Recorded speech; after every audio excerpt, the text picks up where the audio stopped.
కేవలం ప్రజల పక్షం మైనైట్ ఫైవ్ న్యూస్ కి స్వాగతం. ముందుగా హెడ్లైన్స్.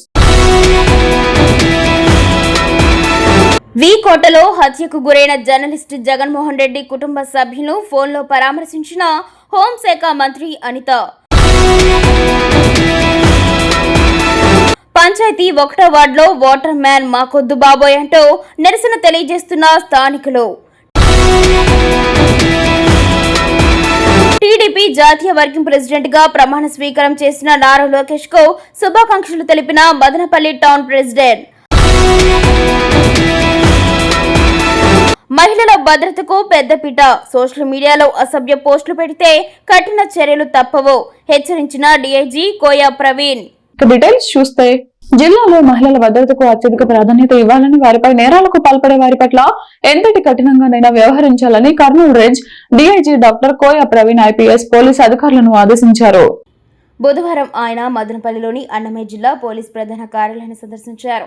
ఈ సందర్భంగా జిల్లా ఎస్పీ ధీరజ్ కునబిల్లి కలిసి జిల్లాలో శాంతి భద్రతల పరిస్థితి, నేరాల నియంత్రణపై ఆయన ప్రత్యేక సమీక్ష నిర్వహించారు. ఈ సందర్భంగా డీఐజీ అధికారులకు పలు కీలక సూచనలు చేశారు. ముఖ్యంగా సోషల్ మీడియా వేదికగా మహిళలు, బాలికలను లక్ష్యంగా చేసుకుని అసభ్యకరమైన పోస్టులు పెట్టేవారిపై డేగ కన్ను వేయాలని, అలాంటి వారిని గుర్తించి కఠిన చట్టాల కింద కేసులు నమోదు చేయాలని స్పష్టం చేశారు. మహిళల నుండి వచ్చే ఫిర్యాదులపై ప్రతి అధికారి తక్షణమే స్పందించి బాధితులకు సత్వర న్యాయం అందేలా చూడాలన్నారు. అదేవిధంగా జిల్లాలోని పాత నేరస్తులు, రౌడీ షీటర్ల కదలిక. గత రాక్షస పాలనపై తొలి తిరుగుబాటు చేసి రాష్ట్రాన్ని నిలబెట్టిన నారా లోకేష్ కార్యకర్తే అధినేత అనే నినాదాన్ని నిజం చేస్తూ కష్టపడి పనిచేసిన నాయకులకు ప్రాధాన్యత ఇస్తూ పాత కొత్త నాయకుల కలయికతో టీడీపీ అధినేత చంద్రబాబు ఏర్పాటు చేసిన తెలుగుదేశం పార్టీ నూతన కార్యవర్గం ఈ రోజు పార్టీ జాతీయ కార్యాలయంలో ప్రమాణ స్వీకారం చేయడం ఒక పండుగ వాతావరణం ఏర్పడింది. 252 మందితో తెలుగుదేశం పార్టీ నూతన కార్యవర్గం ఏర్పాటు చేసి సామాన్య కార్యకర్తలకు పాలిటీ బ్యూరోలో అవకాశం కల్పించడం తెలుగుదేశం పార్టీలోనే సాధ్యమని నిరూపించారు.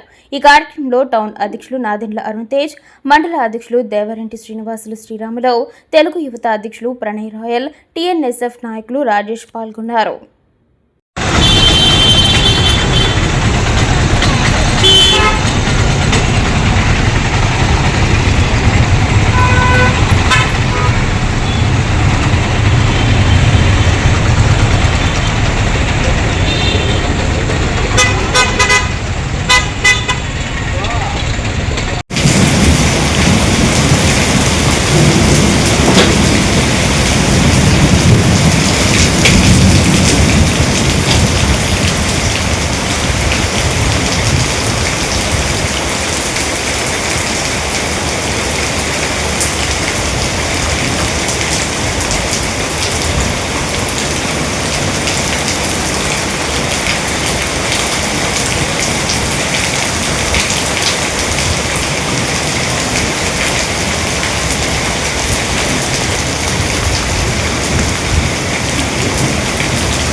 డీటెయిల్స్ చూస్తే జర్నలిస్ట్ జగన్ కుటుంబానికి న్యాయం జరిగేలా చూస్తామని ఎమ్మెల్యే అమర్ ఆధ్వర్యంలో హోంమంత్రి అనిత హామీ.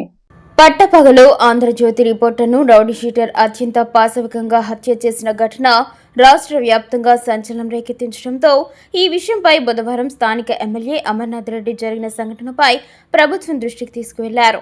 దీంతో ఎమ్మెల్యే అమర్నాథ్ రెడ్డి ఆధ్వర్యంలో మృతుడు జగన్ భార్య గీతాంజలి, వారి కుటుంబీకులను ఎమ్మెల్యే అమర్తో పాటు హోంమంత్రి అనిత ఫోన్లో పరామర్శించారు. నిందితులకు కఠిన శిక్ష విధిస్తామని, తప్పకుండా న్యాయం జరిగేలా చూస్తామని వారు హామీ ఇచ్చారు.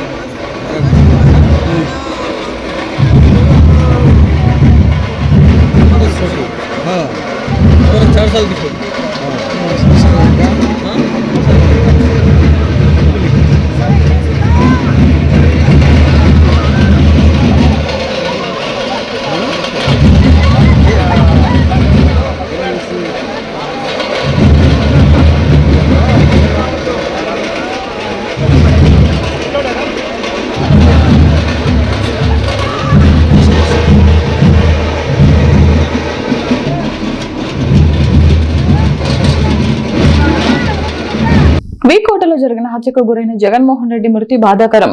నిజాలను వార్తలు రాసిన జగన్మోహన్ రెడ్డిని అతి కిరాతకంగా హత్య చేసిన నిందితులను కఠినంగా శిక్షించాలి.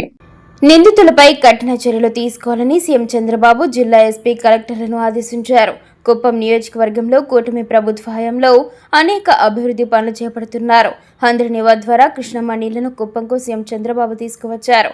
కుప్పం నియోజకవర్గాన్ని మోడల్ నియోజకవర్గంగా తీర్చిదిద్దేందుకు చర్యలు తీసుకుంటున్నారు. సుమారు 60 కోట్ల రూపాయలతో కుప్పంలో స్టేడియం నిర్మిస్తున్నారు. పీకేఎం వుడా అర్బన్ డెవలప్మెంట్ కు సంబంధించిన రూల్స్ ప్రకారం లేఅవుట్లు వేయాలి. పీకేఎం వుడా ద్వారా గుత్తార్లపల్లి సమీపంలో సుమారు 35 ఎకరాల లేఅవుట్లను వేస్తున్నాం. రైతులు సంప్రదించి లేఅవుట్ వేయడం జరుగుతోంది. రైతుల్లో అలజడి సృష్టించాలని సాక్షి పత్రికల్లో అసత్య ప్రచార వార్తలు ప్రచురించారు. మరోసారి ఇలాంటి అసత్య వార్తలు రాయకండి. కుప్పం నియోజకవర్గ అభివృద్ధికి అందరూ సహకరించాలి. మంచిదని చెప్పి ఈ సభాముఖంగా సాక్షి విలేకరులకు కూడా చలం గారికి కూడా నేను తెలియజేస్తాను. ఇది కరెక్ట్ ఉద్దేశంతో చేసింది కాదు. మీ ఊరు బాగు కోసం కష్టపడాలి తప్ప మీ ఊరు చెడు మేము కోరుకోవద్దని చెప్పి ఈ సభాముఖంగా సాక్షి విలేకరులకు తెలియజేస్తూ, రైతులు కూడా ఇక్కడే ఉన్నారు, రైతులందరూ కూడా వచ్చారు. వాళ్ళందరూ కూడా వాళ్ళ సమ్మతిని ఆల్రెడీ 2 సార్లు తెలియజేశారు.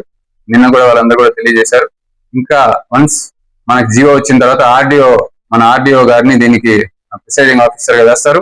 ప్రిసైడింగ్ ఆఫీసర్ గా వేసిన తర్వాత 1-2 ఈ టైటిల్ మీద సమస్యలు ఏమైనా ఉంటూ కూడా చట్ట ప్రకారం మన గవర్నమెంట్ రూల్స్ ప్రకారం ఏముందో దాని ప్రకారం ఆర్డీఓ గారు కూడా ఇరు పార్టీలను పిలిపించి మాట్లాడి చట్టం ఏం చెప్తుందో దాని ప్రకారం కూడా డెసిషన్స్ తీసుకుని వాళ్ళకి రైతులకు న్యాయం చేస్తారని చెప్పి కూడా ఈ సందర్భంగా తెలియజేసుకుంటూ, కుప్పం మున్సిపాలిటీ 1వ వార్డు సామగుట్టపల్లి వద్ద కృష్ణగిరి పలమనేరు జాతీయ రహదారిపై ఖాళీ బిందెలతో ధర్నా చేస్తున్న మహిళలు.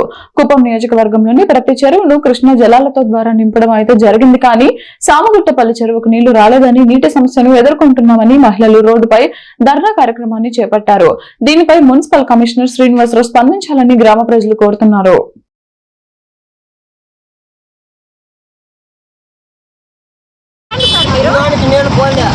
ఎవరికి నీళ్ళు లేదు, నీళ్ళు కూడా లేదు. చెప్పాలి కదా మీరు కూడా. గవర్నమెంట్ అనేది ఎందుకు ఉండేది? నీళ్ళు ఎడాలి సార్. అడిగితే ఊర్లో మీ పేరు లేదు, మీ వీధి లేదు, ఎవరు ఇస్తారు ఇంపై నీళ్ళు? వాళ్ళే కదా అడగాలి. రోడ్డు పైనకి వస్తే నీళ్ళు కూడా వదిలేదు వాళ్ళు. సార్ ఎత్తుకొని వచ్చారు మేము నీళ్ళు. తెలంగాణ వస్తే డ్రమ్ ఎత్తి పెట్టాలంటే డ్రమ్ లేని వాళ్ళు ఏం చేయాలి? డ్రమ్ లేని వాళ్ళు బిందికలంతా వదలదన్నమాట. నీళ్ళంటే అందరికీ వదలాలి, అది రూల్స్. కారు ఢీకొని డప్పు కళాకారులు తీవ్రంగా గాయపడ్డ సంఘటన బుధవారం సాయంత్రం గుర్రంకొండ మండలంలో జరిగింది. ఎస్ఐ రవీంద్ర కథనం మేరకు మండలంలోని మరిపాడు పంచాయతీ భూముకంవారిపల్లెకు చెందిన నరసింహులు, తరిగొండరెడ్డి వారిపల్లెకు చెందిన లక్ష్మణ, గుర్రంకొండ మండలంలోని నడిమిచర్ల గ్రామం కార్యంపల్లికి ఓ వ్యక్తి చనిపోతే అంత్యక్రియలకు డప్పు వాయించడానికి వెళ్లారు. అంత్యక్రియల అనంతరం రోడ్డుపైకి వచ్చి నేల టికెట్ వద్ద కాళ్ళు చేతులు శుభ్రం చేసుకుంటుండగా ఒకసారి వేగంగా వచ్చి చెప్పు కళాకారులను కొట్టింది. మిత్రమా తీవ్రంగా గాయపడిన నరసింహులు, లక్ష్మణులను చికిత్సల నిమిత్తం హుటాహుటిన మదనపల్లి ప్రభుత్వ ఆసుపత్రికి తరలించారు. డాక్టర్లు పరీక్షించి నరసింహులు పరిస్థితి ఆందోళనకరంగా ఉందని వెంటనే తిరుపతి రుయాకు వెళ్లాలని డాక్టర్లు రిఫర్ చేశారు. ప్రమాదంపై గుర్రంకొండ ఎస్ఐ రవీంద్ర కేసు దర్యాప్తు చేస్తున్నట్లు తెలిపారు. రామసముద్రం మండలం నడింపల్లి గ్రామంలో జరిగిన గంగ జాతర సందర్భంగా మాజీ జెడ్పీటీసీ హెచ్ రామచంద్రారెడ్డి ఆత్మీయ ఆహ్వానం మేరకు వారి గృహంలో జరిగిన వేడుకలకు మదనపల్లి నియోజకవర్గ వైఎస్ఆర్సీపీ సమన్వయకర్త నిసార్ అహ్మద్ హాజరయ్యారు. ఈ సందర్భంగా ఆయన మాట్లాడుతూ అమ్మవారి కృపా కటాక్ష వీక్షణలు ప్రజలందరిపై ఉండాలని, సకాలంలో వర్షాలు కురిసి రైతుల కడగండ్లు తీరాలని ఆకాంక్షించారు. ఈ కార్యక్రమంలో ఆయన వెంట వైఎస్ఆర్సీపీ మేధావుల ఫోరం రాష్ట్ర కార్యదర్శి విఎస్ రెడ్డి, మాజీ ఎంపీపీ వెంకటరమణారెడ్డి, మండల కన్వీనర్ కేశవరెడ్డి, కొండూరి కృష్ణారెడ్డి, గవెన్న, తిమ్మయ్య, జయరామిరెడ్డి, కొత్తపల్లి నాగార్జున నాయుడు, చిప్పిలి మల్లికార్జునరెడ్డి, బయ్యారెడ్డి, వడిగల శ్రీకాంత్ రెడ్డి, నజీర్ తదితరులతో పాటు పలువురు స్థానిక నాయకులు కూడా పాల్గొన్నారు. మదనపల్లి సమీపంలోని MITS deemed to be university ఆధ్వర్యంలో అనంతపురం బొప్పాయి పండ్లకు భౌగోళిక సూచిక ట్యాగ్ కోసం అధికారికంగా దరఖాస్తు సమర్పించబడినట్లు vice chancellor doctor C Yuvaraj తెలిపారు. యూనివర్సిటీకి చెందిన మిట్స్ ఇంటెలెక్చువల్ ప్రాపర్టీ ఫెసిలిటేషన్ సెంటర్ మద్దతు ఈ దరఖాస్తు సమర్పించబడిందని ఆయన అన్నారు. అనంతపురము బొప్పాయి పండ్లు తమ ప్రత్యేకతతో గుర్తింపు పొందాయని, వాటి ఆకర్షణీయమైన రంగు, అధిక పోషక విలువలు, తీయని రుచి, మెత్తని గుజ్జు మరియు ఎక్కువ కాలం నిల్వ ఉండే లక్షణాలు ఈ ప్రాంతానికి ప్రత్యేకమైన వ్యవసాయ వాతావరణ పరిస్థితులు అనుసంధానమై ఉన్నాయని తెలిపారు. అనంతపురము బొప్పాయి సాగుదారులు మరియు ఉత్పత్తిదారుల సంఘం చెన్నైలోని భౌగోళిక సూచికల రిజిస్ట్రీ ఐపీఆర్ కార్యాలయానికి జీఐ దరఖాస్తును సమర్పించినట్లు తెలిపారు. ఈ దరఖాస్తు ద్వారా అనంతపురం బొప్పాయి పండ్లను అనంతపురం ప్రాంతానికి ప్రత్యేకంగా చెందిన విలక్షణ వ్యవసాయ ఉత్పత్తిగా అధికారిక గుర్తింపు పొందేలా కోరుతున్నామని అన్నారు. జీఐ రక్షణ ద్వారా ఉత్పత్తి పేరు దుర్వినియోగం నివారించడం, నిజమైన సాగుదారులకు మెరుగైన ధరలు లభించేలా చేయడం మరియు దేశీయ అంతర్జాతీయ మార్కెట్లో అనంతపురం బొప్పాయి పండ్ల విలువను పెంచడం సాధ్యమవుతుందని తెలిపారు. ఈ రిజిస్ట్రేషన్ ప్రక్రియకు దోహదపడిన Avani farm lab technologies, farmers producer company limited, Anantapur MITS intellectual property facilitation centre మరియు మిట్స్ R&D సెల్ వారి ప్రయత్నాలను MITS university founder and chancellor doctor N Vijayabhaskar Chowdary అభినందించారు. ఈ కార్యక్రమంలో vice chancellor doctor Sivaraj, registrar doctor D Pradeep Kumar, principal doctor P Ramanathan, advisor doctor Tulasiram Naidu పాల్గొన్నారు. అనుక్షణం ప్రజల పక్షం 95 న్యూస్ ఇంతటితో సమాప్తం. తిరిగి రేపటి బులెటిన్ లో మళ్ళీ కలుద్దాం. అంతవరకు సెలవు, నమస్కారం.